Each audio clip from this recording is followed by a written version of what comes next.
bayangin dong kalau misalnya investasi di instrumen yang instrumennya sekarang lagi koreksi.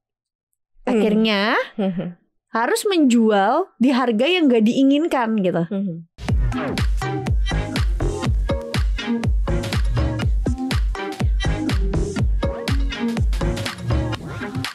Halo Sobat Cuan, welcome to podcast Cuap Cuan spesial. Hari ini adalah segmen interview with expert ya. Kita seperti biasa selalu kayak update informasi yang memang lagi booming banget, plus coba melihat rintihan kaum-kaum yang milenial ya. Milenial ya. Bersama dengan Olivia Louis di sini, financial expert CNBC Indonesia, dan juga ada Maria Katarina. Kita mau bahas tercekik cicilan imbas suku bunga naik. Ya kan? Kan kalau misal suku bunga naik udah berapa tuh? Berapa ratus bps sih dia naiknya? 1,25 ya. Indonesia ya? Iya, Indonesia. Jadi dari yang sebelumnya sampai sekarang tuh gila banget sih. Ini ada potensi naik lagi juga kan? Potensi naiknya besar karena kan masih ngekor stance-nya The Fed ya. Oke, sekarang implementasinya dan hal-hal yang berbau makro ini ke kehidupan Anda itu kan pasti langsung berasa ke cicilan. Betul. Khususnya adalah cicilan properti ya. Iya, kayak paling berasa ya. KPR paling berasa. Kalau mungkin suku bunga kredit nanti akan mengikuti sih, biar gimana pun walaupun nggak sama tapi akan mengikuti, bahkan jauh lebih gede. Nah, ini kita mau kasih tahu nih sebenarnya. Kan mungkin Sobat Cuan yang selama ini menyicil, kemudian udah jalan setahun, 2 tahun, 3 tahun, ngerasa kayak oh fine, apalagi kemarin sempat flat, suku bunganya lama gitu kan, ngerasa aman damai aja. Nah sekarang mungkin ada yang udah di SMS atau mungkin udah di WhatsApp sama perbankannya udah bilang katanya tagihannya naik. Nah gimana gitu kan? Tagihan naik, inflasi naik, gajiku tak naik. Itu kayak curhatan banyak orang deh. Gaji naik tapi apa-apa mahal, sama KPR-nya mahal. Tuh tadi Maria udah sempet singgung SMS dari bank. Oh SMS cinta, aku juga udah dapat loh. Oh SMS gitu? cinta. Ya, iya. Ya kata-katanya selamat Ibu. Kayaknya gak ada selamat ya sih. Tapi cuma kasih tahu. Kan aku juga udah masuk floating kan, karena udah 5 tahun akhir tahun ini. Jadi udah naik. Tahu nggak, dari bunganya dari 7%. Aku lupa sih, aku 7, berapa persen flatnya. Sekarang jadi 13, sekian.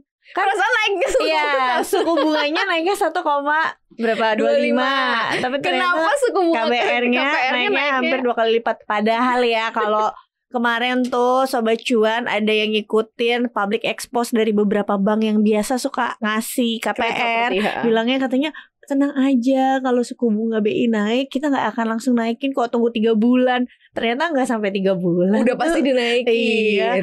Nah, dan yang cerita kayak gini bukan hanya aku aja gitu. Jadi aku juga beberapa waktu lalu ada ketemu teman sepupunya juga udah mengalami kenaikan. Terus tadi juga salah satu tim CNBC juga ada yang cerita di sini, dia juga sama. Bahkan itu kan naiknya bunganya misalnya dari 7 ke 13.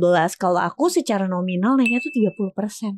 Itu gede sih. 30%. Jadi misalnya kalau cicilan 1 juta nambah 30% jadi 1,3 juta. Iya. Yang dimana 30% itu kalau dari pendapatan lumayan juga kalau ngaruhnya. Bahkan tadi orangnya CNBC juga ada yang cerita, dia bahkan sama juga dari 7 sekian persen jadi 13%, tapi dia naiknya 50%. Tergantung jenis dari properti yang diambil juga kali ya. Daerah juga kan pajak per daerahnya juga menentukan jumlah cicilan. Dan ini akan berlangsung sampai tingkat kepatuhan kita selesai dalam menyicil. PR banget. Tadi yang Kak Maria bilang kan, giliran suku bunganya naik, banknya ikut naiknya cepet banget. Tapi giliran turun ya aku gak pernah sih nego ketika turun ya. Cuma aku baca-baca dari beberapa teman gitu ya, kadang mereka juga posting kan, pernah gitu ngajuin ketika turun, susah banget minta turunnya. Tidak mungkin, katanya kan masa tunggunya 6 bulan baru nanti turun gitu ya. Kemarin kita udah berbulan-bulan nggak cicilan rumah gue masih aja kayak gitu. Kan? Padahal 2020 kan suku bunga turun kan. Kayak gue tinggal nunggu SMS cantik juga nih. Nah sekarang kan akhirnya kita harus ke real life ya nih, real money yang kita pegang. Iya naiknya segitu, rumah ya tetap harus dong, karena kan ini tempat yang tempat yang kita gunakan, kemudian kita juga pakai gitu kan, bentuknya ya tempat berlindung gitu. Mungkin ada yang sebagian buat investasi gitu ya, mungkin gampang ya, mungkin dijual atau apa. Cuman kan kalau bagi teman-teman yang memang menjadikan rumah ini sebagai aset, walaupun aset tapi memang tempat tinggal juga kan, tetap harus menghadapi kan, tetap harus Betul. dibayar juga. Nah ini makanya Kalau kayak gitu-gitu bisa nego-nego gak sih ke bank? Oh bisa sebenarnya. Jadi kayak aku waktu itu tuh kan, jadi misalnya solusinya tuh sebenarnya kan ada macam-macam ya. Ada yang kayak sekarang tuh ada bank syariah yang lagi gencar untuk kayak yuk pindahin yuk kreditnya ke mereka. Waktu itu aku ditawarin tuh kayak 9%. Jadi kan sebenarnya 9% terus dengan tenor yang dipendekin tapi ternyata pas kita ingat-ingat lagi ya, angkanya tuh masih mirip-mirip sama yang sekarang. Jadi kita pikir sebenarnya kalau waktu itu kita pilih untuk pindah ada masih biaya lebih admin untung. pindah juga. Nah tapi ada biaya admin pindah. Pertama appraisalnya juga kayak kalau kita pindah bank itu kan appraisalnya diulang ya kayak pertama. Terus juga pasti ya bayar notaris segala macam gitu kan. Ya pasti ada biaya-biayanya lah. Cuma kalau dipikir-pikir kalau angkanya sama tapi misalnya pindah bank tenornya bisa lebih pendek kan, jadi sebenarnya lebih untung. Kalau tenornya lebih pendek 2 tahun. Iya. Itu sebenarnya jadi kayak sebenarnya lebih. Jadi lebih cepat. Ya, cuma permasalahannya mau repot atau enggak. Kadang orang juga kan enggak siap cashnya untuk kalau misalnya pindah bank untuk bayar tetek bengeknya itu gitu. Nah kalau aku waktu itu nggak pilih untuk pindah karena pikiran tadinya kayak mau dilunasin lebih cepet aja gitu. Jadi gak apa-apa lah kena floating sebentar. Tapi ternyata pilihannya ya ada yang lain lagi gitu. Itu satu. Yang kedua, kita tuh bisa, aku ditawarin juga dari si bank. Dia bilang kalau misalnya kita selama bayarnya itu yang kemarin-kemarinnya bagus, kita bisa loh ngajuin lagi untuk flat. Oh gitu. Iya, tapi mungkin 1-2 bulan pertamanya masih kena tuh yang floatingnya. Tapi kita kayak ngurus pakai surat gitu.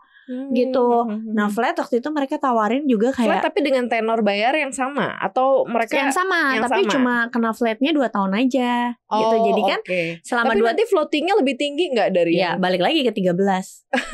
Nah jadi ya syukur 13 ya kalau suku bunganya lebih tinggi dari hari ini lebih aduh let's go. Nah jadi bisa pakai waktu untuk misalnya ajuin flat 2 tahun lagi. Nah Sobat Cuan bisa pikirin kalau memang ada rezeki untuk kayak lunasin di dalam 2 tahun itu pikirin. Atau kalau misalnya, tapi kalau lunasin misalnya belum ada uangnya, ya udah bisa coba kalau misalnya nanti dapat THR, bonus tahunan kalau ada ya bonus tahunannya, dibayar bunganya aja. Jadi paling enggak bisa jadi lebih bunganya makin kecil kan, otomatis nanti cicilannya ke depannya bisa lebih terbantu lah gitu. Atau bisa juga sebenarnya restrukturisasi. Restrukturisasi itu dalam artian adalah cicilannya jadi lebih kecil tapi bunganya sama, tapi tenornya dipanjangin. Jadi lebih panjang lagi dong. Tapi biasanya kalau kayak gitu sayangnya adalah nanti kecatat di BI checkingnya tuh jadi kayak kurang bagus kan. Biasanya kalau restrukturisasi kan ya pasti karena ada alasan kan gitu ya. Atau sisanya. Dan biasanya kalau restrukturisasi tuh syaratnya lumayan lebih berat karena memang harus menunjukkan apakah kamu lagi bankrupt, di layoff dan lain-lain. Itu mesti jadi atau misalnya resign. Kalau misalnya nggak resign, biasanya ada temanku juga case-nya gitu. Dia kan tadinya double income. Dia akhirnya restrukturisasi si KPR-nya, tapi karena istrinya resign, jadi dikasih sama si banknya. Karena dari double income jadi single income. Iya betul. Walaupun akhirnya ya dia freelance juga, tapi akhirnya dikasih. Cuma kalau misalnya salah satu dua-duanya masih kerja gitu kan takutnya nggak bisa ya restrukturisasi. Pasti kan bank lihat-lihat juga kalau dianggap masih mampu gitu. Nah, kalau misalnya harus tetap dibayar nih, misalnya tanpa memilih yang tadi, ini kan berarti harus ada tambahan biaya dong nih yang akan per bulannya ya alokasinya tuh. Benar, biasanya 1 juta terus jadi 1.300.000 kan 300 itu pasti ngambil dari pos yang lain kan. Ini kayak gimana nih harus memang akhirnya struggle di konsumsi atau ya biasanya tambah lagi side hustle lain gimana nih? Kalau kayak gitu udah pasti yang harus dipangkas pengeluaran yang maksudnya nggak penting-penting banget ya. Tapi biasanya ya kalau kayak gitu yang kejadian itu biasanya yang dipangkas duluan adalah asuransi, karena orang masih kayak ya udahlah nggak apa-apa nggak ada asuransi gitu ya. Atau misalnya pindahin sekolah anak, ini banyak kejadian sih waktu tahun 2020 itu banyak loh yang orang tua pindahin anak-anaknya sekolah karena misalnya buat nutupin kalau dia mau paksain untuk rumah itu dipertahanin ya, karena mungkin kan udah jalan berapa tahun, misalnya 5 tahun 7 tahun, kalau dilepas juga mungkin sayang ya kan gitu. Ya itu harus ada yang dikurangin. Kalau misalnya masih nggak nutup juga ya mau nggak mau kepepet ya, harus tingkatin set income gitu. Harus ada set hustle. Susah tapi ya harusnya bisa sih. Harusnya bisa. Tapi kalau memang belum bisa dapet ya itu ya konsumsi berarti yang harus benar diketatin lagi gitu. Makanya itu kenapa ya, kalau misalnya kita, kan biasanya kalau di dalam financial planning gitu ya, maksimum tuh punya utang 30% aja gitu dari pendapatannya, itu untuk menjaga yang gini-gini supaya ada istilahnya masih ada jarak ya kalau tiba-tiba suku bunganya naik gitu kan. Ini masuk ke kategori darurat gak sih? Sehingga mungkin bisa agak sedikit mengocek dana daruratnya misalnya. Itu juga bisa. Kayak yang tadi aku bilang kan, kalau misalnya tadi ada pengeluaran yang kayak misalnya asuransi, biasanya orang pangkas tuh, ya udahlah gitu. Atau bisa juga ambil dari dana darurat, atau nanti bisa yang jadi korban adalah dana pendidikan anak. Sementara ya kan, sementara atau misalnya investasi gitu-gitu. Nah ini kenapa ya kalau misalnya financial planner tuh selalu bilang sebelum investasi punya dana darurat dulu. Karena apa? Kalau tiba-tiba ada keadaan yang kayak gini nih, naik suku bunga, terus kita belum siap karena income-nya belum naik kan, cari side hustle juga nggak gampang kan. Bener. Butuh waktu gitu. Butuh waktu. Oke, sementara ya pakai dana darurat dulu. Tapi kalau misalnya nggak ada dana darurat, bayangin dong kalau misalnya investasi di instrumennya sekarang lagi koreksi. Akhirnya harus menjual di harga yang nggak diinginkan gitu, ya kan? Dengan terpaksa. Iya, dengan terpaksa. Ya, jadi makanya itu kenapa lebih baik ya memang misalnya tadinya ada alokasi untuk investasi. Ya udah deh nggak apa-apa alokasi untuk investasinya dikalahin aja dulu sementara. Iya, ya kan? iya. Sambil bener. Coba-coba cari income tambahan dan lain-lain gitu. Tapi aku lumayan setuju tadi yang ketika Olive bilang ya, bahwa sebenarnya ada step-step kok untuk kita bisa ajak bicara bank gitu. Betul. Untuk membantu coba dulu. kita dicoba dulu gitu ya. Apakah bisa untuk restrukturisasi ataukah mungkin flat gitu ya, walaupun 2 tahun mah itu 2 tahun, kayaknya lumayan cukup. Lumayan lah buat nafas. Benar, buat nafas. Plus kalau misalnya udah nggak ada lagi ruang yang mungkin tadi ya bisa dipindah bank gitu ya, pindah bank. Itu sebenarnya kalau pindah ke bank syariah ya, mereka tuh kan banyak yang bilang pindah ke bank syariah mah mahal, langsung gede gitu kan di awal bunganya misalnya beda sama bank konvensional. Tapi sebenarnya kalau orang-orang yang sukanya stabilitas gitu ya, yang income-nya misalnya biasanya kalau kerja kantoran kan ketaker ya, kenaikan gajinya, lebih baik mendingan di syariah sih. Karena kita udah tahu sepanjang tahun keluarnya berapa. Dan ketika floating pun sebenarnya juga dikasih tahu sih nominal jadinya berapa sih.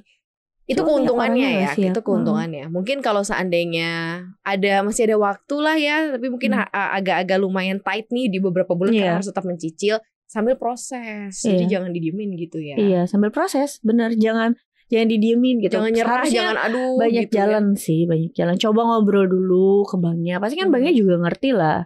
Iyalah ya. Karena kan banknya juga sebenarnya nggak mau kehilangan duit masuk juga gitu. Dia butuh lagi sebenarnya. Iya, betul. Ya kan, tinggal nanti kita ajak diskusi, ajak ngobrol.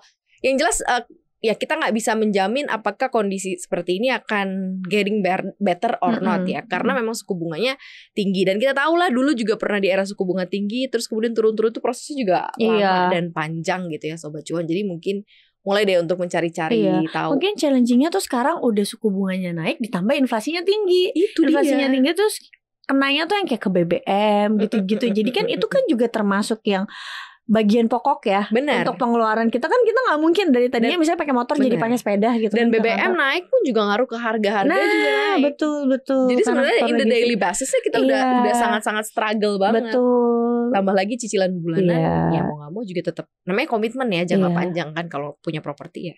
Kayak gitu. Sama lah Sobat Cuan, aku juga begitu merasakan. Ya pokoknya Sobat Cuan semangat terus. Ya betul. Pasti ada jalannya. Sometimes masyarakat Indonesia tuh emang harus kepepet dulu, baru kayak kreativitasnya langsung keluar kayak lahir gitu loh. Lahir langsung tiba-tiba jadi kok bisa ternyata ya karena emang udah kepepet. The power of kepepet. Iya. Aku juga soalnya dulu 2020 jadi content creator.